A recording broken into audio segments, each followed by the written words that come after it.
Hey everybody, this is Cartron. Welcome back. Today we're going to be reviewing the Aston Martin Valour.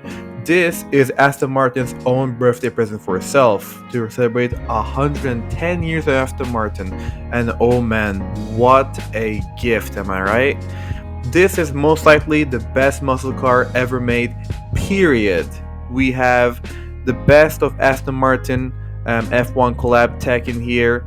One of the best sounding V8s that you can get right now. You have a manual shifter. I gotta say the interior is sort of lacking. That's the one thing that I wish they didn't take from 70s. But yeah, everything else about the car, the premium detailing, the fact that it's limited edition, the fact that it's available in so many regions, all the carbon fiber art. Oh my god, just makes me want to bite your knuckle. But yeah, it's just a perfect combination of old school rock and roll muscle car, alright, with just the right amount of modern tech to make it viable, let's just say. Anyhow, they actually made a track version of this, which is even more concentrated on lap times and performance and downforce and all that other cool stuff. You have a 5.2 liter V12 in the track version. You got ridiculous amounts of power. I mean, look at that, 753 units of torque. Of course, you get your titanium exhaust, and I mean, this car is just a work of art. They actually copied what Pagani did with the exposed manual shifter, which is a very cool touch. You get custom carbon fiber rims, just a lot, man, with this. And I reckon, last time Aston Martin did one of these was with the Zagato Vantage and Vanquish back in 2010-ish, and those sell for millions now. So I reckon these being this exclusive will be worth a fortune in the near future. But yeah, I mean, the diffusers, the chassis, the sculpting is just such a cool car. It just oozes charisma, this thing. Again, the interior is a bit lacking in my opinion, but hey, it's a performance car, not supposed to be a luxury cruiser. If you want a proper GT, go get a DB12, am I right? You Aston Martin nerds out there will be happy to know that this is actually based on the V8 Vantage from way back when. I mean, when you look at the ducktail and the tail lights and the general sort of mustache front grille, that's what I call it at least, you really see the resemblance. But let's get to configurating, shall we?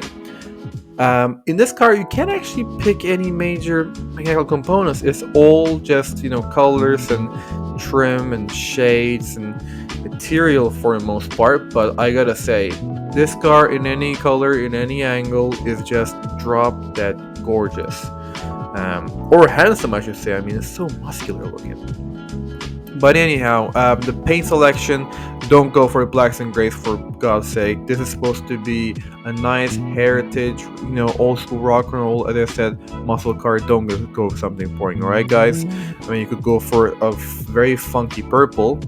And I gotta say, Q is Aston Martin's special division for, very, very custom stuff. And usually you don't get just this big of a selection of Q stuff in any other Aston Martin, I don't think.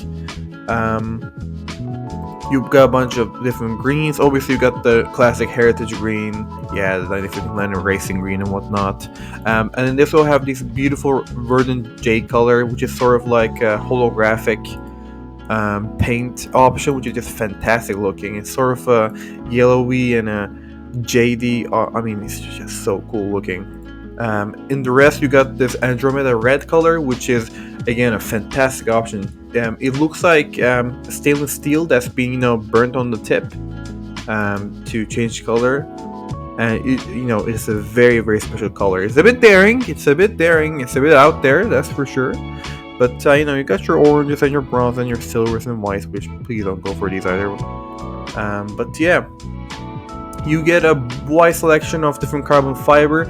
Every single carbon fiber trim, be it the railings or the upper body or the whole roof itself, fun fact, can be either just matted out full black, for example with the Brightwork package here, just full black, full matte, or glossy, for that matter. So that's a nice addition for the people who really want to go for the Knight Rider look. The rims, I personally would keep diamond cut. I just think it's a good combination. I don't think I'd go for the normal silvers or the regular blacks. Make the design pop out a bit. And the brake calipers, honestly, they're only black, no white or like gray option. But I think I'm happier this way. And the brakes are carbon ceramic by default. So thanks, Aston Martin. Unlike some other companies who make you pay, $10,000 or however much more for a carbon ceramic instead of for regular discs. In the interior, it is ridiculous some of the stuff you can do. This down to the stitching, all right? You can customize everything.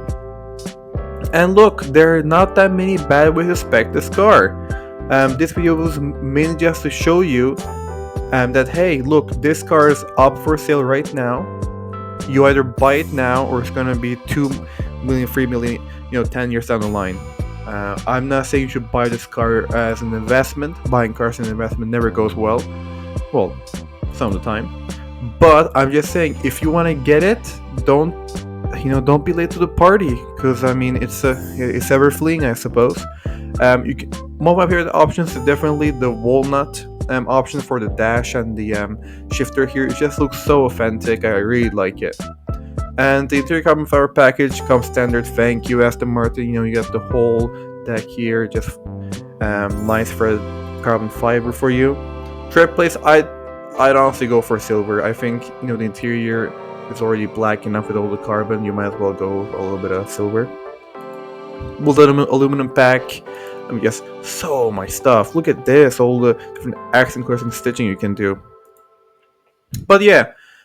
And the most important option, which is the one that's the most costly, obviously, is going to be the anniversary pack for, the 110 years of Aston Martin. I would get this because I suspect that this will just make this car that much more special. The main thing that you get is the fender badge on the side here, and the head embroidery, which you can see on here if you get the sport seats, that is. It's not that much more stuff, and it doesn't actually tell you how much it costs on the configurator here. Unfortunately, you have to talk with a dealer for that. Believe me, I tried Germany's website, I tried a bunch of other different countries, Italy, Denmark, but it's just not showing up, unfortunately. But anyhow, you can also get, if you really, really want to, you can get a matching luggage set. And hey, look, if you want Aston Martin luggage, you might as well, go with the drip, I suppose. But yeah, performance-wise, there's not much left. So I think that's going to be for this video. Aston Martin, in my opinion, made the most special, most creative, and just the perfect blend of new and old to make just the ultimate muscle car. And if you agree with me in the comments, then please comment down below. And if you don't, please feel free to rant and berate me as well. I'm sure we'll have a lovely discussion. And on next video, we're going to be reviewing the new Defender that just got updated also by the Brits. So make sure to subscribe, like or dislike, doesn't matter. And I'll see you on the next one. Ciao.